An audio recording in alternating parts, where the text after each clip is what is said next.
அனைவருக்கும் வணக்கம். தெய்வீக பலன்கள் சேனல் சார்பாக தங்களை அன்புடன் வரவேற்கிறோம். இன்றைய காணொளியில் நாம் காண விரும்புவது கல்கி ஜெயந்தி விழா பூஜையினை மிகவும் சிறப்பாக வீட்டிலேயே செய்வது எப்படி என்பதை பற்றி விரிவாக பார்க்கலாம். வாருங்கள் காணொளிக்கு செல்லலாம். மறக்காமல் ஒரு சப்ஸ்கிரைப் செய்யவும். கல்கி ஜெயந்தி விழாவின் நாயகன் பரம்பொருள் ஸ்ரீ கிருஷ்ணர் அவர்கள் கலியுக கடலும் ஆவார். இந்த நன்னாளில் வீட்டில் செய்யும் சிறப்பு பூஜை பற்றி பார்ப்போம். குடும்பத்தில் உள்ள அனைவரும் விடியற் காலையில் எழுந்ததும் புனிதமாக நீரில் நன்றாக குளித்து முடித்துவிட்டு பூஜை அறையை நன்றாக முன்கூடியே சுத்தம் செய்து வைத்திருக்க வேண்டும்.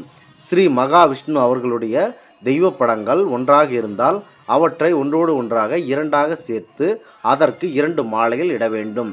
மேலும் உங்கள் வீட்டில் சிறு குழந்தைகள் யாராவது இருந்தால் அவர்களையும் இந்த பூஜையில் கட்டாயம் கலந்து கொள்ள சொல்ல வேண்டும். குறிப்பாக உங்கள் வீட்டில் உள்ள பரம்பொருள் ஸ்ரீ மகாவிஷ்ணு அவர்களின் தெய்வ படங்கள் அவற்றிற்கு பஞ்சாமிர்தம் கொண்டு அபிஷேகம் செய்ய வேண்டும்.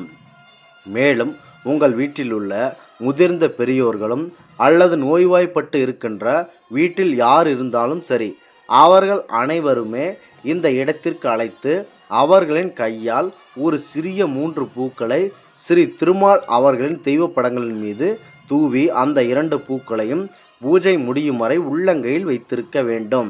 பிறகு முன்பு கூறியது போல உங்கள் வீட்டில் உள்ள வயது முறிந்த அனைவரும் ஒன்று சேர்ந்து பரம்பொருளான ஸ்ரீ பரமாத்மா அவர்களுக்கு நேராக நின்று, இறைவனை, எங்களுடைய இன்பத் துன்பங்கள் அனைத்தையும் அடக்கி ஒரு வாழ்க்கையை நீங்கள் எங்களுக்கு அருள வேண்டும் என்று அந்த மகாவிஷ்ணு அவர்களை மனதார நீங்கள் வேண்ட வேண்டும். இந்த பூஜையை நீங்கள் காலையிலும் செய்யலாம் அல்லது மாலையிலும் செய்யலாம். கண்டிப்பாக இந்த கல்கி பூஜையினை நீங்கள் செய்து வாருங்கள். கண்டிப்பாக உங்கள் வீட்டில் வெற்றி நிச்சயம். இந்த ஆன்மீக தகவலை உங்களுக்கு பகிர்ந்தமைக்கு தெய்வீக பலன்கள் சேனல் சார்பாக நாங்கள் மிகுந்த பெருமை கொள்கிறோம். மீண்டும் ஒரு நல்லதொரு காணொளியில் உங்களை சந்திக்கிறோம். நன்றி, வணக்கம்.